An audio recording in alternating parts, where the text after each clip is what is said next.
Welcome to the deep dive. So today we're unpacking this fascinating presentation titled Precision Metabolic Tuning. And the subject of the case study inside this presentation, he's 5'9", weighs 154 pounds. So he's quite lean. Very lean. He exercises regularly. His fasting blood glucose is completely normal. I mean, by every standard medical metric you could pull, this guy is the picture of perfect health. Right, the typical healthy guy profile. Exactly. But then he eats a meal. And we aren't talking about, a giant stack of pancakes covered in syrup or something. No. He eats 2/3 of a cup of plain cooked white rice and a single egg, and his blood sugar just skyrockets. It hits a peak of 170 milligrams per deciliter at the 2-hour mark. Which is, yeah, that's massive. So how does a healthy, lean person get a blood sugar reading that high from a tiny, plain side dish? And more importantly, how can you reverse what this presentation calls lean carbohydrate sensitivity using just simple data, meal architecture, and basic physiology rather than jumping on some extreme diet? What's fascinating here is that the immediate instinct for a lot of people, and honestly even some clinicians, is to suspect early-stage diabetes. Right, like his pancreas is failing or something. Exactly. But the presentation makes it abundantly clear this is not obesity-driven diabetes. His pancreas is functioning perfectly well. What we are looking at is an early window, highly modifiable metabolic response. So it's fundamentally a timing issue, not a broken organ issue. Yeah, precisely. The organ Okay. is fine, the timing is off. Okay, so if his pancreas is fine, what is physically going wrong when he eats that plain white rice? Why does that specific spike happen? So the presentation points to a few distinct physiological mechanisms happening simultaneously. And the primary driver here is rapid gastric emptying. Rapid gastric emptying. Yeah. Think about what white rice actually is. It's an endosperm that has been completely stripped of its bran and its germ. Right, the fiber is gone. Exactly. It lacks structural fiber and it lacks fat. So because there is virtually nothing for the stomach to actually break down or grind, it doesn't stay in the stomach. It exits almost immediately and floods into the small intestine. So it's absorbing into the bloodstream instantly, like a tidal wave. Right. And that rapid absorption meets the second issue, which is mild muscle insulin resistance. Okay, wait, what does that mean? Well, skeletal muscle is the primary sink for clearing glucose out of the blood. In this subject's case, his muscles are acting a bit resistant, meaning that sink is draining really slowly. I see. Combine that with a slightly impaired first-phase insulin response. Meaning the pancreas works, but it's just late. Yeah, its very first burst of insulin is just a fraction of a second delayed, so you get a perfect storm.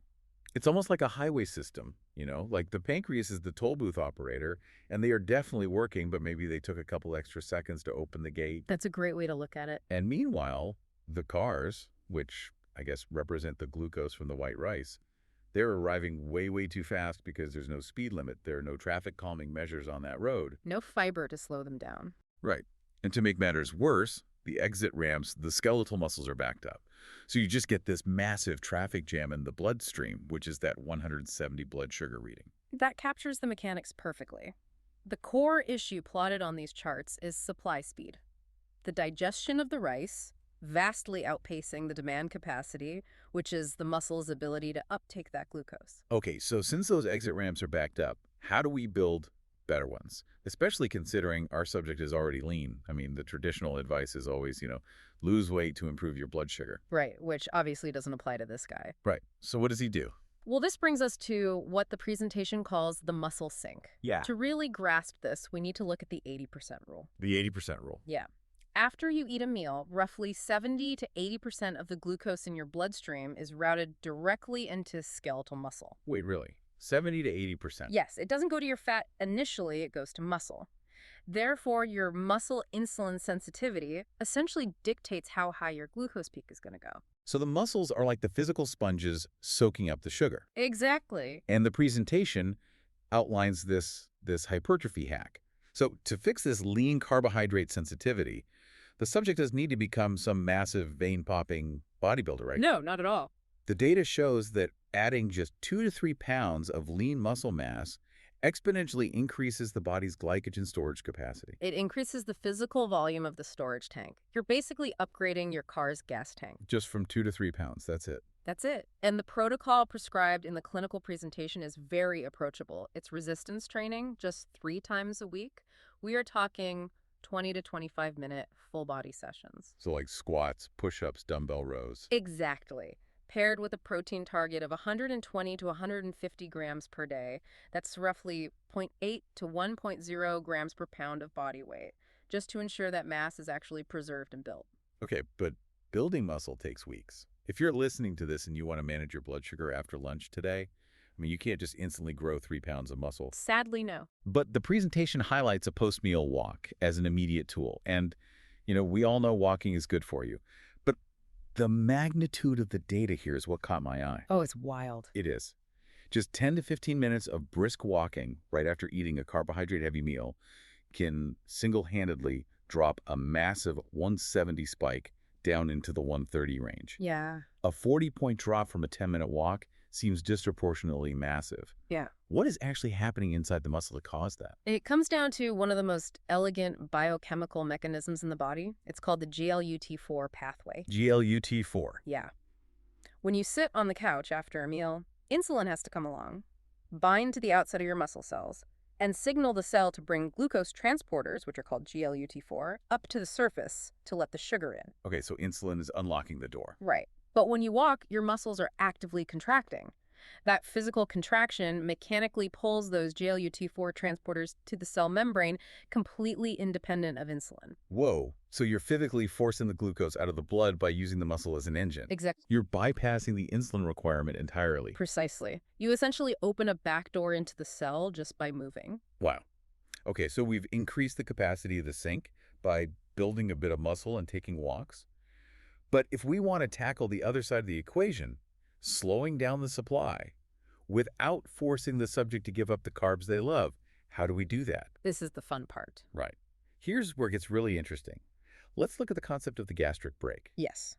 The presentation introduces a method called the gastric funnel, or fiber and protein first. Fiber and protein first. Yeah.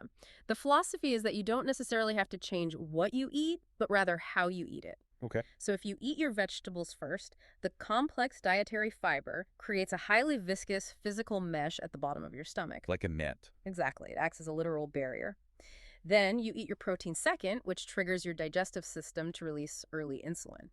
Finally, you eat your carbohydrates like the white rice last. Oh, I see. So the rice just sits on top of this physical pile of protein and fiber inside your stomach. It does. And because it's sitting on top of that barrier, it empties into the small intestine much slower. It can't rush in like a tidal wave anymore. And the data on this is crazy.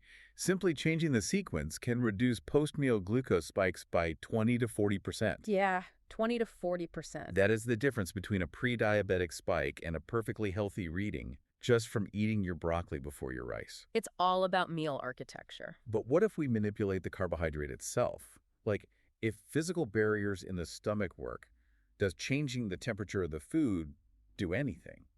The presentation mentions this resistance starch loop. Oh, yes. And this is fascinating chemistry right here.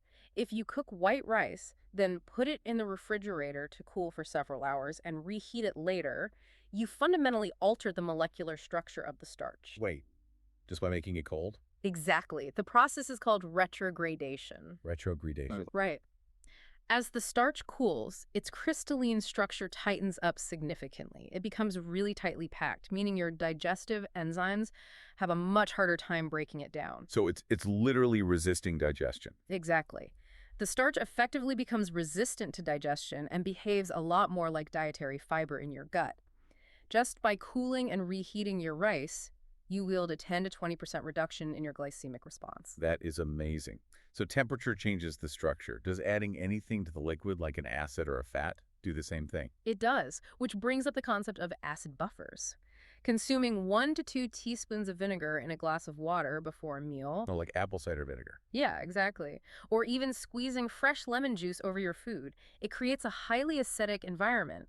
And this drop in pH signals your stomach to delay gastric emptying. Okay, so the stomach pumps the brakes. Right. The stomach holds onto its contents longer to neutralize the acid before releasing it into the intestine. That simple addition can reduce a glucose spike by 15 to 30%. And you can layer that with glycemic dilution, which is super common in many cultural cuisines. Glycemic dilution, like mixing things. Yeah. Think about mixing rice 50-50 with lentils to make a dal. You lower the overall glycemic index of the spoonful itself by providing built-in protein and fiber buffering. Okay, so if a physical barrier of fat and protein is the key to slowing down digestion, does that mean a greasy fast food burger actually performs better on a glucose monitor than a plain bowl of healthy white rice? Well, Let's look at the subject's data, because this is wildly counterintuitive. 2/3 of a cup of bare white rice has about 30 to 35 grams of carbohydrates. As we know, that caused our lean subject to hit a peak of 170. right. But then the presentation estimates the response of a burger. So, a brioche bun, mayonnaise, spicy ranch, and a chicken tender are cooked in olive oil. That entire burger comes out to about 28 to 32 grams of carbohydrates, Almost identical to the rice. almost the exact same carb load. But the burger is predicted to only peak between 140 and 160. Why is the fast food outperforming the plain rice? If we connect this to the bigger picture, it all comes back to that gastric break. Bare white rice has 0 buffering agents. It hits the bloodstream fast. Instant tidal wave. Exactly. But the burger is a highly complex matrix of macronutrients. You have a significant amount of dietary fat from the mayonnaise, the ranch, and the oil, and you have a solid block of protein from the chicken. Okay, so the fat and the protein are physically trapping the carbohydrates from the bun. They are drastically delaying gastric emptying. The stomach has to work incredibly hard to break down all that fat and protein. So the carbohydrates from that brioche bun are released into the bloodstream in a slow, steady trickle. It literally flattens the curve. It does. It flattens the curve. Okay, I have to push back on this logic, though. If adding fat to a carbohydrate flattens the blood sugar curve, does that mean a giant slice of an all-butter pound cake is the ultimate health food? Because, that's basically just flour, sugar, and a massive amount of butter fat. Shouldn't the butter trap the sugar and flatten the curve? This raises a very important question, and it's a trap a lot of people fall into when they first start looking at continuous glucose monitors. Right. The presentation actually calls this the danger zone. We have to look at the type of carbohydrate.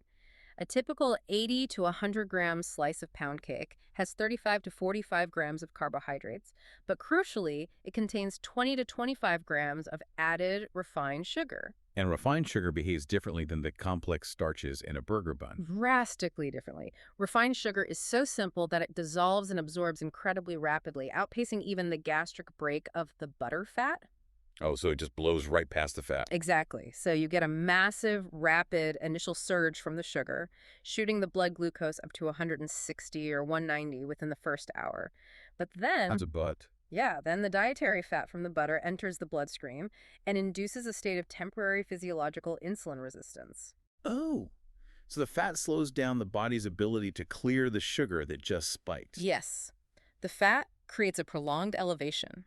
2 hours later, you are still sitting at a very high 150 to 180. Wow.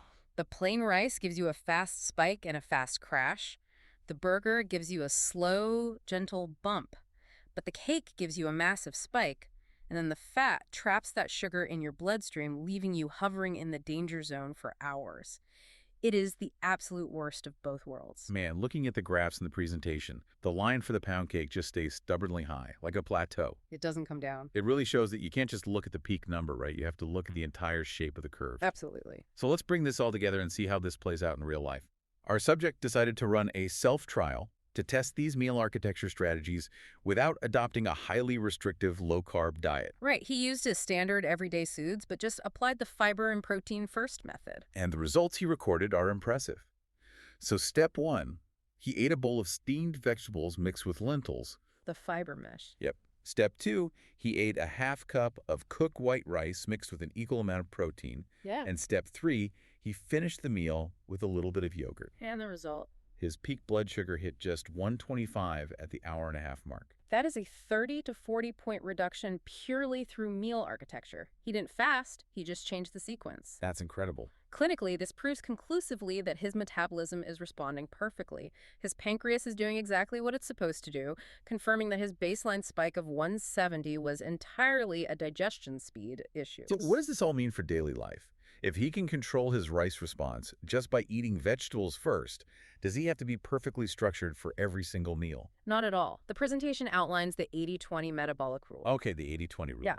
Overall, weekly patterns dictate your metabolic health far more than one isolated meal. If 80% of your weekly routine relies on these structured baselines, balanced meals, utilizing fiber-first sequencing, portion control, maintaining muscle activity, and prioritizing sleep, Then the other 20% is fine. exactly, that remaining 20% is completely flexible. Okay, so within the context of an 80% structured routine, having a burger with friends is metabolically trivial Basically, yeah. because you have built enough metabolic flexibility and enough of a muscle sink to handle it without throwing your system into chaos. Exactly. The goal of precision metabolic tuning isn't to force you into a rigid box where you can never enjoy food again. The goal is to build a highly efficient machine that can handle real life. I love that. So to wrap this up, the presentation gives a concrete 8 to 12 week tracking plan. You implement the resistance training and the meal sequencing, and then you retest. Yes. And the primary metric they highlight to ensure you are actually making progress is something called HEAIR.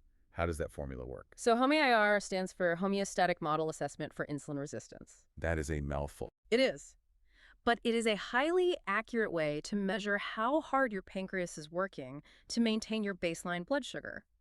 The formula takes your fasting insulin, multiplies it by your fasting glucose, and divides that number by 405. Okay, fasting insulin times fasting glucose divided by 405. Why those two specific numbers? Like, why not just look at glucose? Because your fasting glucose only tells you half the story. Oh. You might have normal fasting blood sugar, but if your fasting insulin is incredibly high... Oh, meaning your body is struggling to keep it normal. Right. It means your pancreas is working overtime, pumping out massive amounts of insulin just to keep that sugar level normal. That's a huge sign of underlying resistance. I see. By multiplying them together, HMAIR reveals the true effort your body is exerting. And what's the target score we're looking for? The clinical target for optimal sensitivity is a score of under 1.5. If you are sitting below 1.5, you have true, robust metabolic health, regardless of a temporary spike from a bowl of white rice. That's amazing. It's just incredible to realize you can reverse the trajectory of carbohydrate sensitivity without extreme restriction. You really can. You don't have to banish every single carb from your pantry.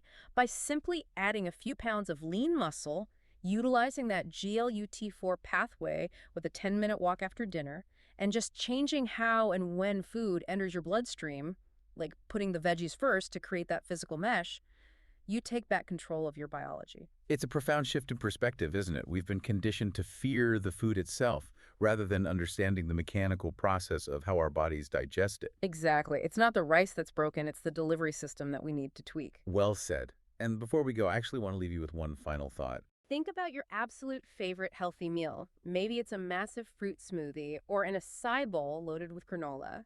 Based on what we've unpacked today about rapid gastric emptying and liquid digestion, if you eat that massive carbohydrate load first thing in the morning on an empty stomach with no physical fiber mesh to slow it down, is your perfectly healthy meal secretly acting exactly like a slice of pound cake in your bloodstream? This content is not intended for clinical guidance, use in medical clinics, or patient management. It serves as supplementary information for medical students preparing for examinations and should be used in conjunction with their official course materials. In the event of any discrepancies between this content and the prescribed curriculum, the curriculum shall take precedence until further review and clarification are made by the concerned students. The contributors to this video have exercised due diligence, but the content may become outdated quickly.